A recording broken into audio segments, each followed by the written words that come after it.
سيداتي أنسات سادتي، أسعد الله أوقاتكم وأهلا ومرحبا بكم. معكم أبو حميد وحلقة اليوم جديدة بس مهمة جدا حقيقة. موضوع ربما الكثير منكم يجهله، ولكن لقيت أنه من الأولى والأهمية بمكان أني أتحدث عنه نظرا لأهميته ولأبعاده. هو التهاب اللثة والأسنان. طبعا التهاب اللثة والأسنان يا جماعة مش موضوع مجرد فقط يعني شكل خارجي أو مظهر أو مجرد بعض الآلام أو صعوبة في الأكل، لا، الموضوع أبعد من ذلك بكثير، وقد الحقيقة يتسبب هذا الأمر يعني أمراض خطيرة جدا.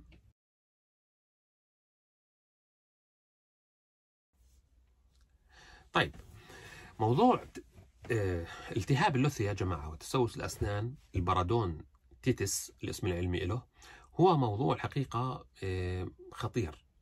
هذا البارادونتيتس قد يرهق جهازك المناعي من غير ما تشعر، يعني الموضوع خداع درجة أولى. ليش؟ لأنه في منطقة دائما الالتهاب دائما يتولد عندنا مواد التهاب بسموها بروتين ناقلة، مواد التهاب ناقلة، انسندونج بروتين شتوفه.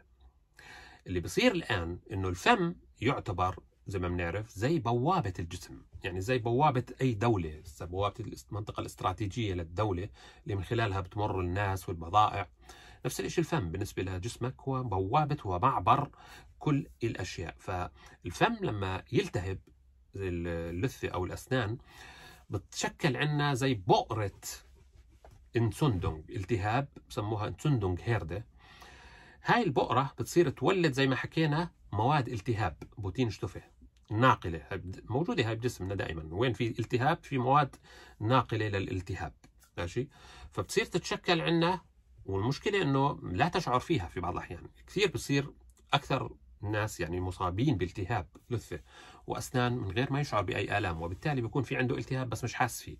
هذا الالتهاب بصير هاي النواقل الالتهابية تنقله من الفم عبر الدم إلى كل كافة أعضاء الجسم خاصة الحيوية اللي راح أتحدث عنها الآن. أول ما بتضرر يا جماعة هو ضغط الدم. اللي بتأثر أول شيء ضغط الدم. ضغط الدم حسب دراسة الحقيقة من جامعة لندن بتقول إنه الناس اللي لثتهم متوسطة الالتهاب بيرتفع عندهم خطورة الإصابة بالهيباتوني، ارتفاع ضغط الدم بنسبة 22%. واللي الالتهاب عندهم شديد أو حاد ترتفع ل 49%. تخيلوا. الشيء الثاني اللي بتضرر غير ضغط الدم واللي مرتبط بضغط الدم اللي هو القلب.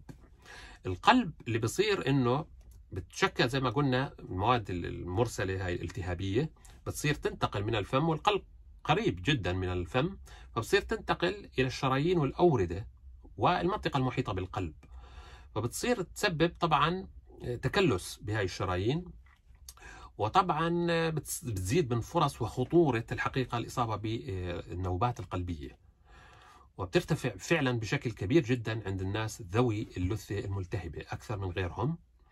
وهذا يؤدي في النهاية غالبا إلى ما يسمى بالتهاب البطانة الداخلية للقلب، والتهاب حتى صمامات القلب.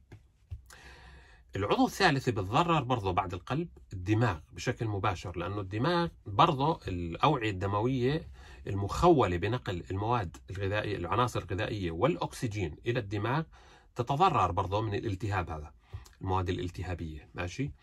فهون بتزيد برضه فرص الإصابة بالسكتات الدماغية بنسبة كبيرة جدا، يعني بتزيد من 2 إلى 3 أضعاف عند الناس اللي عندهم التهابات في اللثة.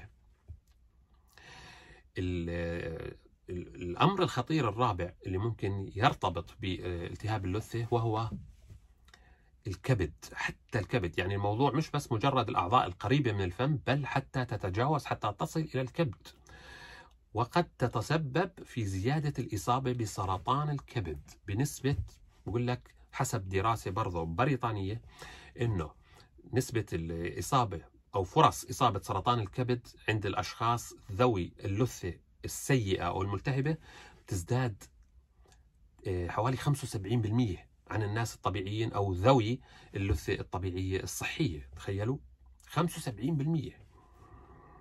فبالتالي يعني طبعا الموضوع مرتبط حسب الأبحاث إنه الميكروبيوم اللي موجود في الفم، طبعا وين في التهاب في ميكروبيوم بصير، سواء اللي موجود بالفم أو بالأمعاء، اللي بيصل لأنه للأمعاء هو اللي بيؤدي إلى تطور سرطان الكبد. الإشي الخامس اللي يعني يتأثر بشدة بالتهاب اللثة وهو كذلك السكر. السكري، الديابيتس 2، مرض السكري رقم 2 قد يؤدي، بقول لك حسب برضه دراسات، انه الاشخاص ذوي الاسنان السيئه او التهابات اللثه بتزيد فرص الاصابه بمرض السكري رقم 2 عندهم بنسبه كبيره جدا. ليش؟ لانه لما يتشكل عندنا هنا التهابات بمنطقه الفم بتزيد نسبه السيتوكينات. احنا بنعرف، انا حكيتها السيتوكينات في حلقه ماضيه. طبعا السيتوكين هو عباره عن بروتين ناقل برضه، ماشي، وهو جزء من جهاز المناعة، ويتواجد وين في التهاب دائما يتكاثر هذا السيتوكين. فلما يكون في عندنا التهاب بشكل مستمر بمنطقة الفم، ماشي، بتشكل عندنا سيتوكينات كثير، كمية كبيرة من السيتوكينات. هاي السيتوكينات بتلعب نفس الدور اللي بيقوم فيه مقاومة الأنسولين، يعني بتمنع امتصاص السكر بالخلايا، وبالتالي الدم بتحول من الخلايا إلى السكر يتحول من الخلايا إلى الدم، وبالتالي بيرفع نسبة السكر بالدم، وقد يزيد من فرصة الإصابة بالديابيتس 2 مرض السكري. الشغلة الأخيرة المتأثرة برضه، وقد تكون غريبة فعلا هاي المعلومة للسيدات، تختص بالسيدات، هي إنه يؤثر على الولادة المبكرة. تصور واحد بقول لك بسأل شو دخل اللثة بالولادة؟ أنا بقول لك إلها وسبب مباشر حقيقة. حسب دراسة برضو أمريكية قيلت إنه النساء اللواتي يتمتعن بلثة سيئة أو ملتهبة أو أسنان ملتهبة، ماشي، بتزيد من فرص الولادة المبكرة عندهم بنسبة 8 أضعاف. السبب في ذلك حسب الدراسات إنه المواد الالتهابية هاي اللي بتطلع من اللي بتكون موجودة بالفم وبتنقلها ناقلات الالتهاب تصل إلى الرحم وتجبر الرحم على المخاض المبكر. تخيلوا لوين؟ فشوفوا مدى تأثير موضوع التهاب اللثة والعناية بالأسنان. موضوع مش خطير، يعني خطير يا جماعة، مش سهل.